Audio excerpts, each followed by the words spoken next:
On nous a parlé de liberté, d'indépendance, de puissance. Mais est-ce qu'on s'est déjà arrêté pour se demander pourquoi autant de femmes aujourd'hui sont épuisées, seules et en tension dans leurs relations ? Moi, je ne suis pas contre le féminisme, mais je crois qu'il y a quelque chose qu'on n'a pas regardé en face. Ce qu'il est devenu une fois avoir été récupéré. Dans cet épisode, tu l'auras compris, on va parler de féminisme. On va essayer de le voir sous un autre angle. Un angle qui questionne, qui n'attaque pas gratuitement, qui s'interroge. Un angle qui va être différent de celui que tu as sans doute l'habitude d'entendre. Parce que justement, on va parler de récupération politique, géopolitique, économique, sociale, culturelle. Alors je tiens à te prévenir que si tu n'es pas prête, n'écoute pas cet épisode. Parce que cet épisode, il va sûrement bousculer ce que tu crois. Et si tu n'es pas prête, ça pourrait te faire très mal à la tête. Alors je te laisse prendre ta décision et on se retrouve juste après ça. Et si tu osais enfin écouter la voix qui chuchote en toi depuis si longtemps, celle qui te dit qu'il est temps de ralentir, de te retrouver et de t'aimer. Bienvenue dans le podcast Celle qui suit, un podcast qui t'invite à reprendre ton pouvoir et à te reconnecter à ta véritable essence. Je suis Jenna, thérapeute holistique et exploratrice de l'âme humaine. Depuis plusieurs années, j'accompagne les femmes à travers la guérison des traumas, la reconnexion au corps et la libération des blocages inconscients. Dans ce podcast, je te partage mes réflexions, mes expériences et des outils concrets pour t'aider à revenir à toi tout en douceur. Dans Celle qui suit, on parle d'amour de soi, de régulation du système nerveux, de blessures du passé, mais aussi d'intuition, de mouvement et de tout ce qui peut nous aider à vivre plus alignés et libres, parfois en solo, parfois avec des invités. Je t'invite à un voyage intérieur pour explorer ta vérité, au-delà des injonctions et des croyances limitantes. Alors si tu ressens l'appel de cette reconnexion à toi, abonne-toi au podcast et rejoins-moi chaque semaine pour une nouvelle exploration. Alors il faut savoir que le féminisme est né bien avant 1900. Les racines, on les trouve autour du XVIIIe siècle. C'était des racines plutôt philosophiques et politiques qui commençaient à naître. On trouve par exemple Mary Wollstonecraft en 1792 qui publie A Vindication of the Rights of Woman. En gros, elle dit si les femmes semblent inférieures, c'est parce qu'on ne les a pas éduquées, on ne les éduque pas, elles n'ont pas le droit d'aller à l'école, etc. etc. Et donc c'est pas étonnant qu'elles ne soient pas traités comme des humains à part entière. On trouve aussi Olympe de Gouges en 1791 qui rédige une des premières déclarations des droits de la femme et de la citoyenne. Elle réclame une égalité politique totale. Et elle sera d'ailleurs guillotinée pendant la Révolution française. Donc c'est vraiment le début du féminisme. Ensuite, fin 19e, début 20e siècle, on a la première vague, les droits civiques. C'est l'époque des suffragettes. Donc le combat est très concret. Les femmes demandent le droit de vote, le droit de posséder des biens et l'accès à l'éducation. Donc là, on est sur un féminisme qui est un combat pour exister légalement, en fait. Avoir les mêmes droits que les hommes. Ensuite, on retrouve la deuxième vague dans les années 60, 1960 à 1980, qui là devient plutôt une libération sexuelle, libération de la femme. Donc avec Simone de Beauvoir, Betty Friedan, etc., où là il est question de sexualité, de contraception, d'avortement, de place dans le couple, de travail. Et d'ailleurs à cette période, particulièrement, on va y revenir plus tard dans l'épisode. Donc, c'est une libération, mais c'est aussi le début des tensions. Parce que avec ce féminisme-là, cette deuxième vague, commence le rejet de certains modèles traditionnels, la redéfinition des rôles hommes-femmes, et du coup une fracture idéologique entre les hommes et les femmes, mais aussi entre les femmes en elles-mêmes.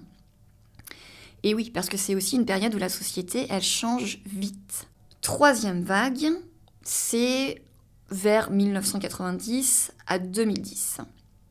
Donc là, il est plutôt question d'identité, de diversité.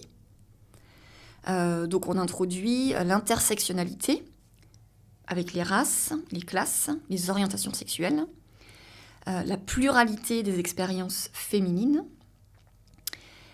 Et là, le féminisme devient multiple, mais il devient aussi plus difficile à définir. Puis, depuis 2010, on est comme dans une quatrième vague, qui là est plutôt une vague numérique et d'énonciation avec l'avènement des réseaux sociaux. Ça s'est vraiment démultiplié avec le mouvement MeToo. Et là, du coup, on parle de violences sexuelles, de consentement, de prise de parole massive via les réseaux sociaux. Et là, le féminisme, il devient plutôt viral, très émotionnel, très immédiat, c'est-à-dire dans la surréaction. Attention, je vais développer tout ce que je suis en train de te dire, mais j'explique à peu près.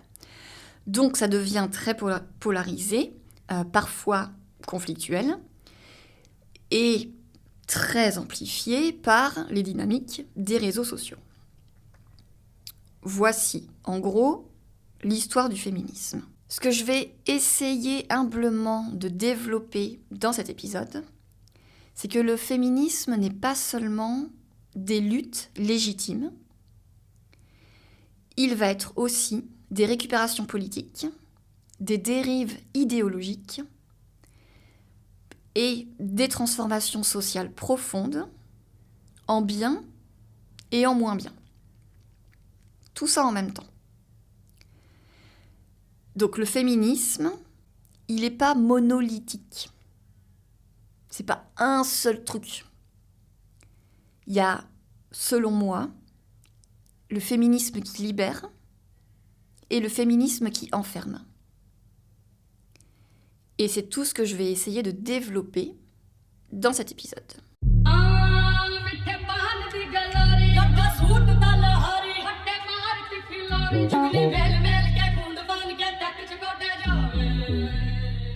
Partie 1, la récupération par le système économique. À quel moment la libération de la femme est devenue une charge en plus ? Si on veut comprendre ce qui est devenu le féminisme aujourd'hui, on ne peut pas juste regarder le présent. Il faut qu'on revienne à un moment clé qui est cette fameuse libération sexuelle, la révolution sexuelle des femmes. Mais en fait, des hommes et des femmes. Et des enfants, malheureusement, je vais développer. Les femmes, dorénavant, donc dans les années 70, les femmes ont le droit de travailler. C'est formidable pour les femmes qui avaient, sans doute certaines d'entre elles, envie de quitter le foyer, envie d'avoir une carrière, d'avoir des possibilités dans l'entreprise. Donc pour ces femmes-là, ça a été génial, puisqu'enfin, elles étaient libres d'exercer la profession qu'elles désiraient. Sauf qu'il y a eu aussi d'autres femmes qui, elles, n'avaient pas envie de correspondre à ce modèle-là. Et c'est littéralement ce qui s'est passé à cette période-là, c'est qu'en fait, ça a fracturé l'ancien modèle traditionnel. La femme reste à la maison, s'occupe des enfants, le mari travaille, et donc pourvoit aux besoins de sa famille avec un seul salaire, vers un nouveau modèle familial social que l'on connaît aujourd'hui, qui est encore en vigueur aujourd'hui, où l'homme et la femme travaillent et pourvoient tous les deux aux besoins du foyer. en termes économiques. Ce qui se passe à ce moment-là, c'est que comme la femme arrive sur le marché du travail, eh bien, l'offre et la demande n'est plus la même. Et oui, parce que comme la moitié de la population devient active, eh bien, il y a beaucoup plus de demandes pour du travail qu'il y en avait avant. Donc, l'employeur, qu'est-ce qu'il fait? Normal, c'est le capitalisme, c'est le début du mondialisme. Qu'est-ce qu'il fait? Il baisse les salaires. Parce qu'il y a plus de gens qui veulent travailler que de travail possible, proposé. Et on arrive très vite à un salaire qui suffit à faire vivre une famille de 4 personnes, c'est la moyenne à peu près, en Occident. À 2 salaires, il faut 2 salaires pour nourrir, faire vivre une famille de 4 personnes. Donc, première chose qui se passe, c'est que ce féminisme-là, en fait, profite aux industriels et beaucoup moins aux citoyens. Autre chose qui se passe, c'est que cette fracture de l'ancien modèle vers un nouveau modèle proposé, plein de femmes n'y adhèrent pas. Plein de femmes sont très contentes de ne pas travailler, de s'occuper de leur foyer, etc., qui, soit dit en passant, est déjà un travail en fait. Plein de femmes comprennent vite qu'elles vont devoir assumer 2 rôles, qu'elles vont avoir une double, une triple, une quadruple journée. Parce que peut-être que le modèle familial change, mais les rôles, non. Donc d'accord, la femme a le droit de travailler, mais quand elle rentre le soir à la maison, elle a aussi et toujours le droit, le devoir de s'occuper de ses enfants, notamment de son foyer. Et oui, parce que les choses changent vite à cette époque, mais pas si vite que ça. Et donc ce nouveau modèle qu'on nous vend à nous les femmes comme étant une libération, la liberté d'enfin pouvoir travailler, c'est vrai, pour beaucoup de femmes, ça l'a été. Enfin, elles pouvaient exercer le métier qu'elles voulaient, la carrière dont elles rêvaient. Mais derrière les murs et les rideaux, les rôles n'avaient pas changé. Et comme les femmes sont des nourricières et les hommes sont des protecteurs, eh bien elles avaient le droit de travailler et de toujours s'occuper de leur foyer. Donc cette fameuse liberté qu'on nous a vendue, en fait, c'était du rêve.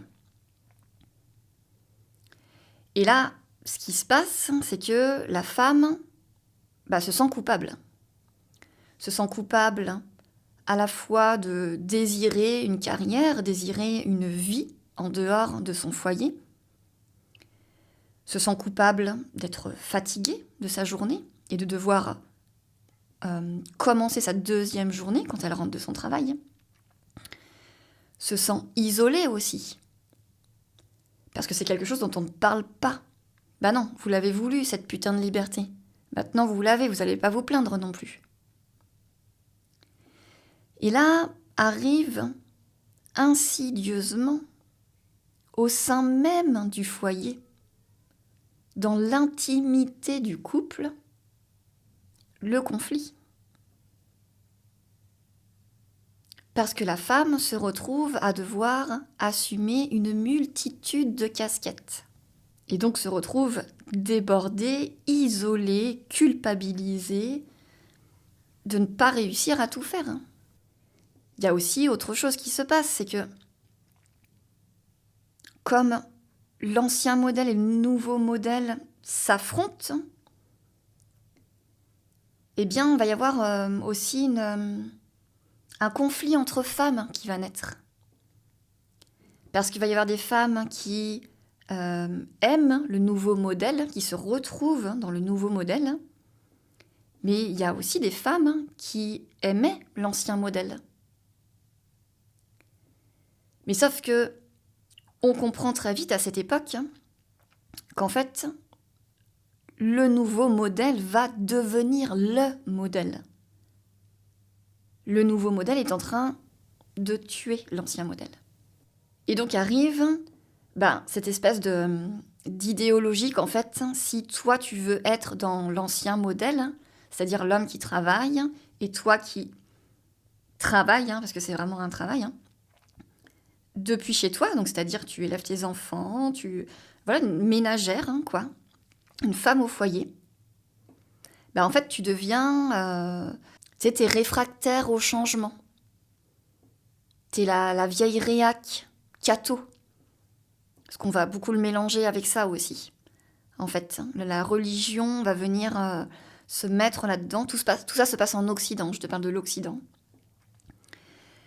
Va se mélanger avec cette idéologie de la liberté de la femme, qui, si elle ne répond pas à ce nouveau modèle proposé par qui d'ailleurs, on va y répondre plus tard, et en fait voilà, c'est une vieille réac catho. Donc le conflit même aussi entre les femmes naît, entre les pro-ancien modèle et les pro-nouveau modèle.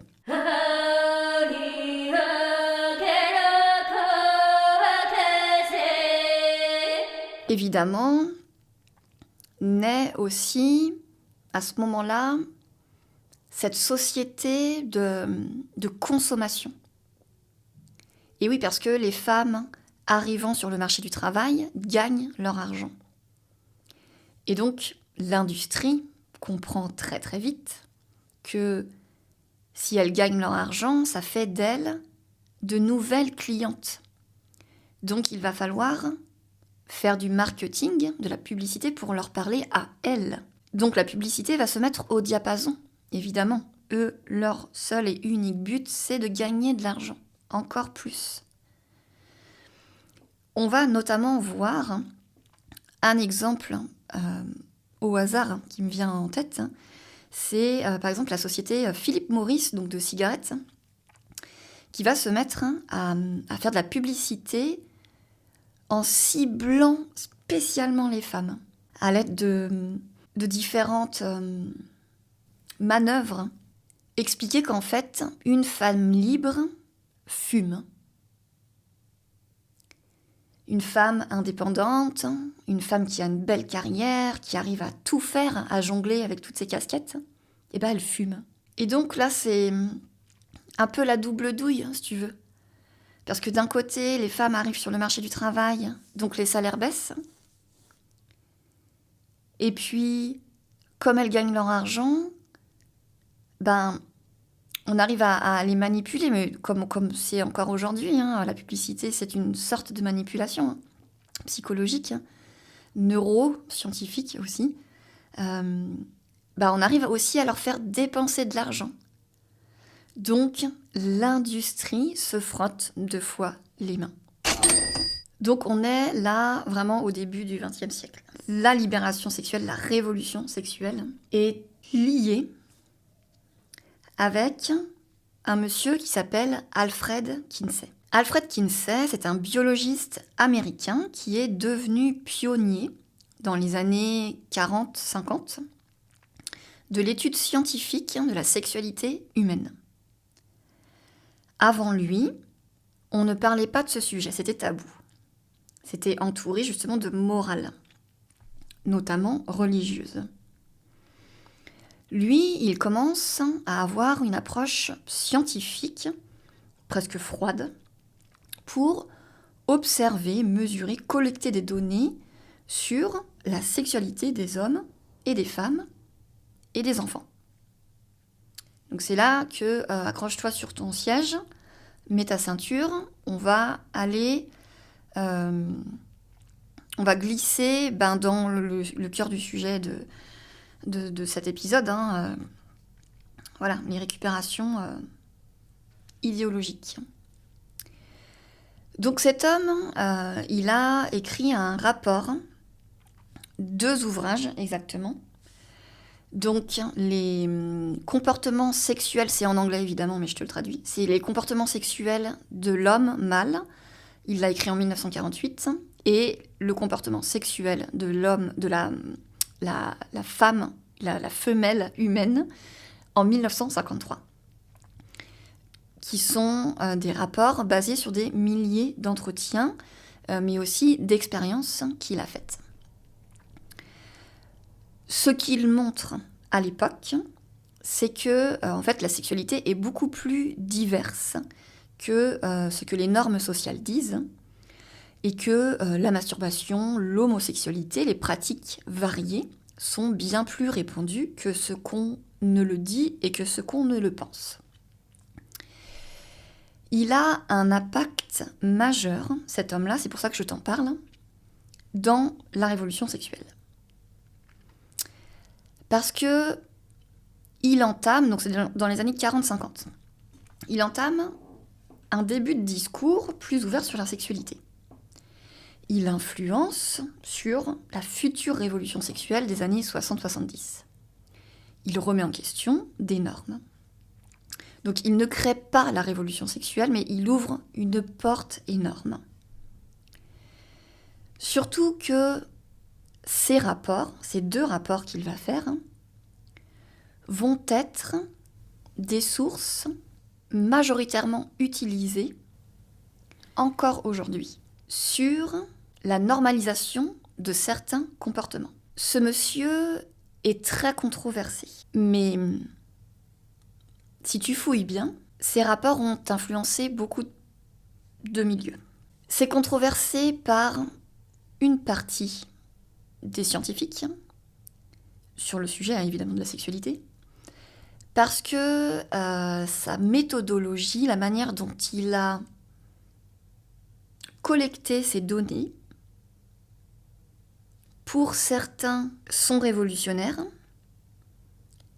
et pour d'autres vont être assimilés à des pratiques de torture. Je te la fais courte parce que c'est vraiment très dur à lire et à connaître. En fait, il va faire des expériences sur... Non, je vais plutôt dire ça comme ça, du coup, voilà, ça va pas trop te faire mal à la tête et être hyper anxiogène. Son idée, c'est qu'il pense que le nourrisson, donc un bébé de 2 mois, 3 mois, est déjà sexuel. Donc a déjà des orgasmes, des envies sexuelles, etc. C'est ça son idée à lui. Donc je n'ai pas besoin de t'expliquer les expériences, je pense que ton cerveau a déjà fait le lien des expériences qu'il va mener pour prouver son hypothèse. Hop, t'as compris, t'as fait le lien. Voilà. Donc évidemment, c'est très controversé pour les raisons que je viens de te dire. Certains vont y voir de la torture, d'autres vont y voir une révolution. Simplement, je te parle de ça parce que ce qui se passe aussi dans ces années-là, tu vas voir, tout va se recouper. Ce qui se passe aussi dans ces années-là, c'est que des personnes du type d'Alfred Kinsey vont être en fait financées par des grands groupes, notamment un extrêmement connu qui s'appelle les Rockefeller. Je n'ai pas besoin de préciser, mais je vais le faire quand même, que quand des multimilliardaires ultra connus, ultra influents dans le monde entier, privés, commencent à financer des études, on peut facilement penser que peut-être les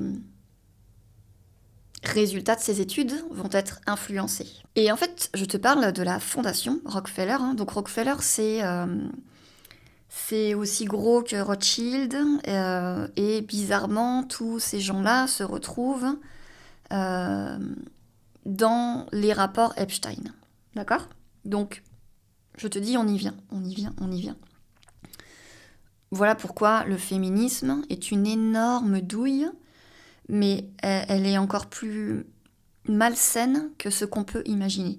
Évidemment, ce n'est que ma conviction, ce n'est que mes recherches, ce n'est que mes lectures. Évidemment, c'est orienté puisque c'est ce que je pense déjà. Évidemment, tu penses que ce que tu veux. Moi, je te dis le résultat de mes recherches, de mes lectures. Maintenant, tu es libre, souveraine. Tu penses toi-même ce que tu veux et fais tes propres recherches, évidemment. Alors, les Rockefeller, ce qui est troublant, c'est que leur financement, leur fondation, finance des projets de santé publique, de recherche, mais aussi de la planification familiale. On en a parlé pendant la deuxième vague, donc dans les années 70. La planification familiale, ce n'est autre que le planning familial. Donc ce n'est autre que le droit à la contraception, le droit à l'avortement pour les femmes. Mais ça, j'y reviendrai juste après. Il faut savoir aussi que les Rockefeller sont connus, tout comme les Rothschild, tout comme les Bill Gates, aujourd'hui plus récemment, comme tous ces milliardaires ultra influents dans le monde entier, qui sont littéralement partout. Ils font des vaccins, ils financent des projets dans l'espace, ils financent l'intelligence artificielle, ils financent la robotique. Ils sont partout, ces gens-là. Et ce qu'il y a, c'est que il y a un courant qui naît, mais en fait qui est bien plus vieux que les années 70, mais on commence à le voir dans ces années-là, qui s'appelle l'eugénisme et le contrôle des naissances. On l'a vu d'ailleurs dans les rapports Epstein. Bill Gates parle souvent dans ses mails du contrôle de la population. Contrôle des naissances, on peut appeler ça aussi la dépopulation. Ok, ces gens-là pensent que ces gens-là, ils sont ultra riches. Ces gens-là, ils pensent être l'élite. Ils pensent être des élus. De qui, de quoi, je ne sais pas. J'ai bien mon idée, mais tu te feras la tienne. Ils pensent être supérieurs, plus intelligents, plus nobles, avec un meilleur sang, avec une meilleure génétique. Ces gens-là veulent vivre entre eux. Pour ces gens-là, nous, on est des bouseux. On est de la vermine. Donc, il y a des courants scientifiques, sociaux, qui ont pour but, et qui sont financés par ces gens-là, qui ont pour but d'améliorer la population. Je fais des guillemets quand je dis ça. De réduire la pauvreté, de réduire les maladies, de réduire la faiblesse humaine. Il faut bien comprendre que à cette époque, ce n'est pas marginal du tout. C'est soutenu par des scientifiques, des politiques, des institutions, dont des institutions privées. Et ça existe aux États-Unis, en Europe. Il y a des lois de stérilisation qui commencent et il y a une vision utilitaire de l'humain qui naît. C'est-à-dire comment on va rendre ces cons serviles à nos propres besoins et comment, au passage, on pourrait peut-être réduire leur populace de cons pour pas qu'ils nous contaminent avec leurs conneries, avec leurs maladies, avec leurs trucs de pauvres. Et donc le planning familial va naître. Évidemment, comme toute chose présente dans ce monde qui est financé par les ultra-riches, on te présente toujours la chose d'une manière jolie. On ne te dit pas qu'on crée le planning familial pour retirer la vermine dont tu fais partie, dont je fais partie, de cette terre. Non, personne n'achèterait ça. Non, on te dit qu'on libère les femmes qu'on aide les femmes à pouvoir avorter, si elles le souhaitent, à arrêter volontairement une grossesse. On te parle de la liberté des femmes, de pouvoir avoir une sexualité sans la conséquence de la grossesse, la responsabilité de ce que la sexualité engendre, c'est-à-dire l'enfantement. Parce qu'il y a quelque chose qu'il faut bien comprendre, c'est que cette fameuse révolution sexuelle, ce fameux eugénisme, ce fameux programme de dépopulation, ce financement par les élites, ce rapport Kinsey, ce qui se recoupe quand même, c'est que la sexualité change. Ou plutôt, je dirais, on veut faire changer la sexualité dans l'esprit des gens, dans les mœurs. Sur fond de dépopulation, quel serait le meilleur moyen pour faire croire à la population? Quel serait le meilleur moyen pour faire comprendre à la population qu'il faut arrêter, qu'elle doit arrêter de se reproduire pour dépeupler le monde? Il explique cette révolution sexuelle notamment. Elle explique qu'en fait, maintenant on peut faire l'amour avec n'importe qui, n'importe comment, n'importe quand. Sans le risque de tomber enceinte. Elle hypersexualise les gens. D'ailleurs, au passage, c'est à cette époque-là, dans les années 70, en plein cœur de la révolution sexuelle, qu'en France, on verra une pétition signée par des gens que l'on connaît encore, les deux plus connus, mais il y en a plein d'autres, étant Jack Lang et Daniel Cohn-Bendit, qui se réclament le droit d'avoir une sexualité avec les enfants. C'est qu'en fait, on peut coucher avec tout le monde, mais littéralement tout le monde. Même avec des bébés, même avec des petites filles et des petits garçons. Parce que comme le rapport Kinsey nous l'a expliqué, en fait, ils sont déjà sexualisés, eux aussi. Donc en fait, il n'y a rien de mal. C'est juste du plaisir. On déprogramme, on endoctrine la population pour lui faire croire que la sexualité n'est plus reproductive, elle est plaisir. Et donc on a le droit de tout faire.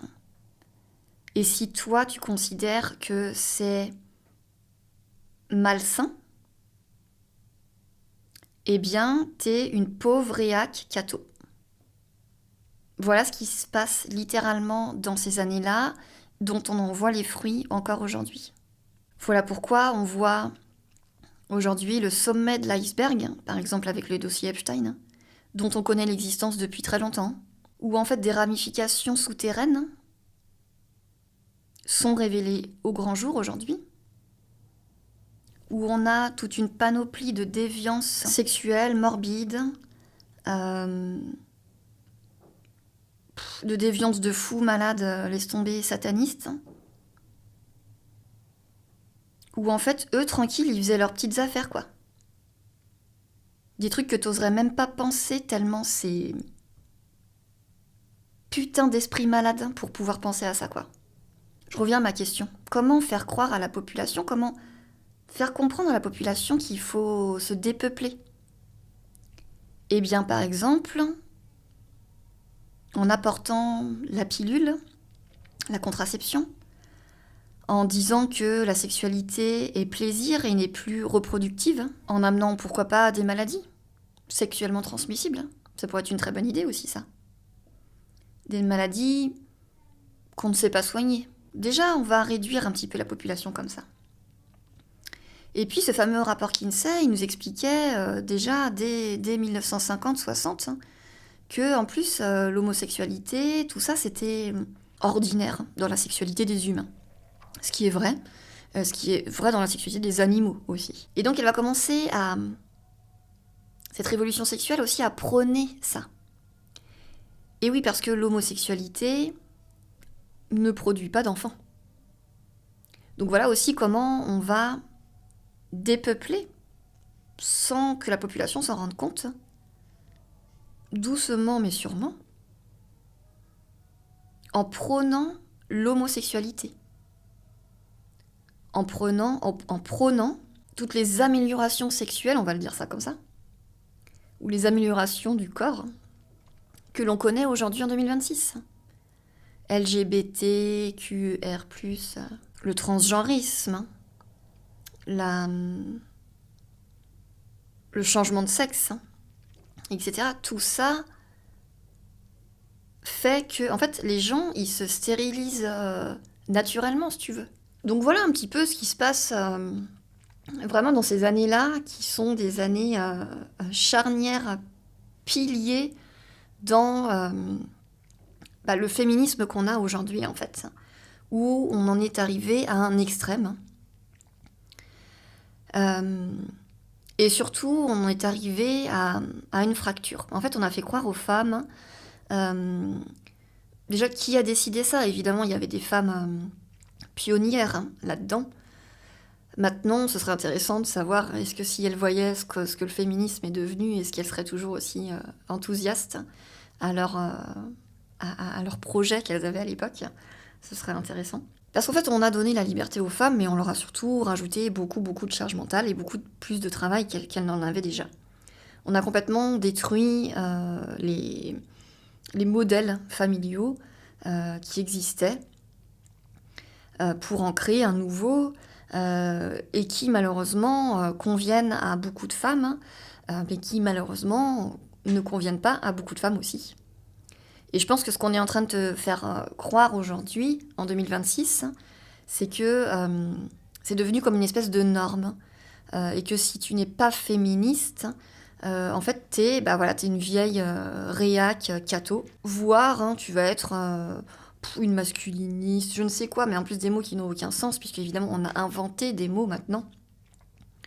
Donc en fait, on a masculinisé la femme et on a féminisé l'homme. On a enlevé ce rôle nourricier qu'avait la femme pour lui dire maintenant, si tu veux être libre, tu dois te comporter comme un homme. Tu dois être solide, rigide, forte comme un homme. Tu dois tout assumer comme un homme. Tu dois penser plus à ton entreprise, à ton travail, à ta carrière, que à ta famille. Parce que c'est ça la liberté. La liberté, ce n'est plus être mère. C'est avoir une belle carrière. On va culpabiliser. En leur disant, mais comment ça? Mais tu n'y arrives pas toute seule, ma chérie? Mais comment ça? Tu veux vivre dans l'ancien modèle? Tu veux laver des assiettes? C'est ça que tu veux? Et changer des couches? Mais mon Dieu! On va complètement endoctriner la femme, l'homme, les enfants, puisque évidemment ça va venir dans l'école. Et cette fameuse liberté sexuelle, aujourd'hui elle est là, on enseigne aux enfants à l'école. Des enfants de 3, 4 ans, 6 ans. Qu'est-ce que c'est un pénis? Qu'est-ce que c'est une vulve? Comment papa et maman ils se reproduisent à 6 ans? L'orientation sexuelle? Le genre? Voilà où on en est arrivé aujourd'hui. Voilà où le féminisme nous a menés. À des femmes qui se comportent comme des hommes et qui sont complètement perdues. Épuisées, seules, coupables, isolées, qui sont brûlées par les deux bouts, tellement elles enchaînent de rôles dans la journée, qui ne se retrouvent nulle part, ni dans leur carrière, ni dans leur famille, ni dans leur maternité, ni dans leur féminité. Et puis à côté de ça, on a des hommes qui sont tout aussi perdus. Des hommes, du coup, à qui on demande d'être déconstruit, d'être plus sensible, de ne pas être macho. On reproche à des hommes d'être protecteurs, d'être trop masculins, d'avoir trop de testostérone, d'être trop musclés. On a divisé le couple. Ils ont réussi à faire l'exploit d'amener du conflit jusque dans l'esprit des hommes et des femmes. Et ces anciens rôles, qui sont des rôles, mais tu sais, de genre. Moi, je pense que ce qu'une femme, elle veut, c'est qu'un homme la protège. Et je pense que ce qu'un homme veut, c'est qu'une femme soit nourricière. Parce que ça, c'est notre fonction. On est nés comme ça. Nous, les femmes, avons ce pouvoir créateur. Donnons la vie. Et eux, les hommes, sont nés avec une musculature, une physiologie, avec des hormones qui font qu'ils vont être protecteurs. Et aujourd'hui, on a complètement inversé ça. Et on s'étonne que les femmes soient complètement paumées, mais que les hommes le soient tout autant. Que les hommes s'excusent d'être des hommes. Alors l'autonomie des femmes, oui, bien sûr, par choix. Mais en fait, c'est ça. Par choix, putain. Et d'ailleurs, on le voit de plus en plus, et j'en fais partie. Des femmes qui font le choix inverse, en fait. Des femmes et des hommes, des couples, qui font le choix inverse de retourner à l'ancien modèle, je fais des guillemets. Parce qu'en fait, cette pression sociale, cette sexualisation accrue qui est partout, mais même pour te vendre un putain de gel douche, on va te montrer un corps d'homme ou un corps de femme à poil, putain. C'est une nouvelle norme d'être libéré, absolument. Mais en fait, est un putain d'endoctrinement et est putain de schizophrénique. Et beaucoup de gens, c'est drôle parce que j'ai annoncé il y a 2 jours que je ferais cet épisode sur mon compte Instagram.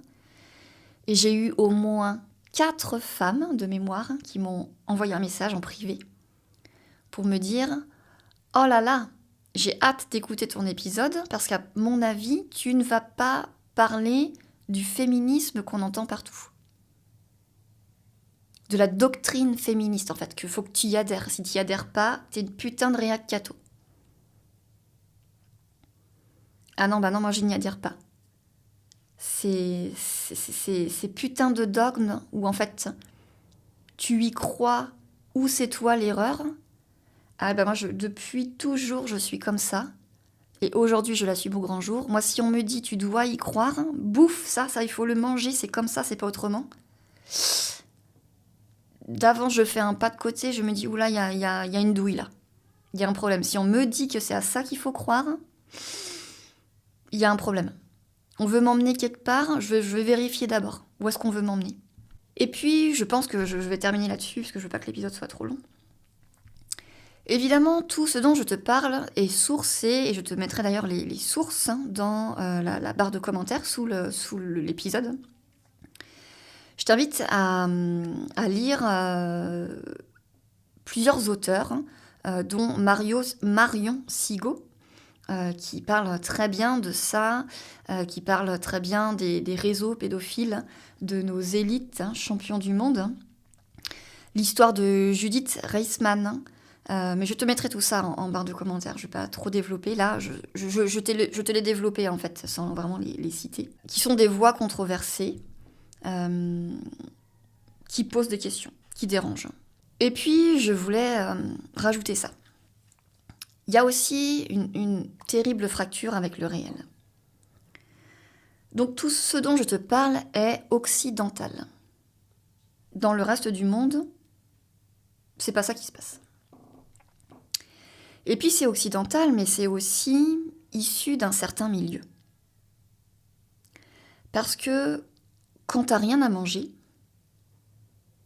quand ton niveau d'éducation est bas, quand tu dois travailler très jeune pour subvenir aux besoins de ta famille, quand tu dois faire 2 heures de marche pour aller chercher de l'eau potable,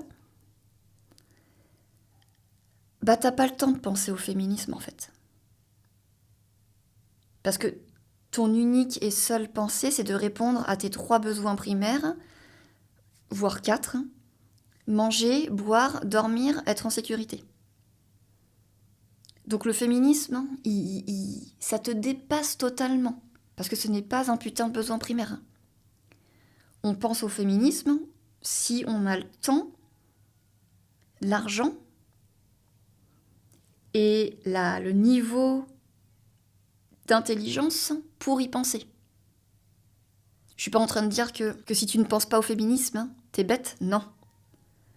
Non, je suis en train de dire qu'il faut une certaine culture, il faut un certain niveau social. Parce qu'un enfant qui naît dans le 16e arrondissement, qui ne souffrira jamais de manque d'argent, qui peut donc se payer les meilleures écoles, qui peut manger la meilleure nourriture, qui peut faire les meilleurs voyages, qui peut se payer les meilleurs professeurs,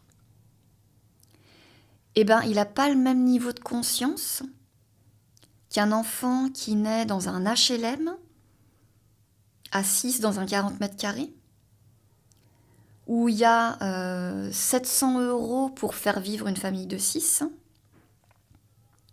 où il a accès à l'école publique, où il y a 35 élèves dans la classe, où le prof est débordé, où le prof est fatigué, où le prof a plus envie. Et bien son niveau de culture, il sera pas le même que Jean-Benoît du 16e, tu vois. Et ça, c'est un putain de fait aussi.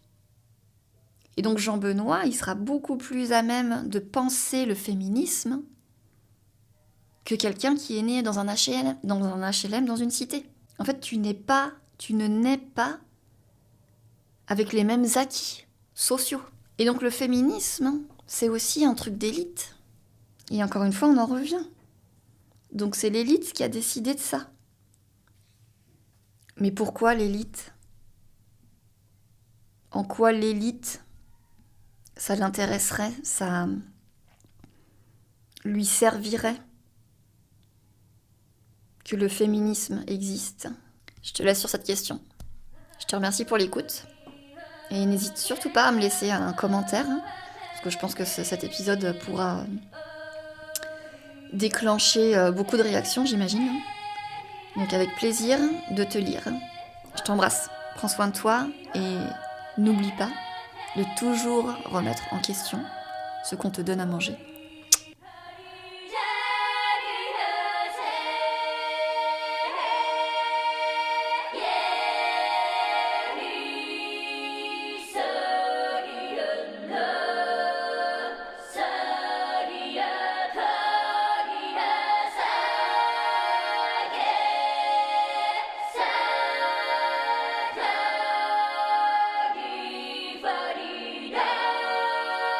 Di Faria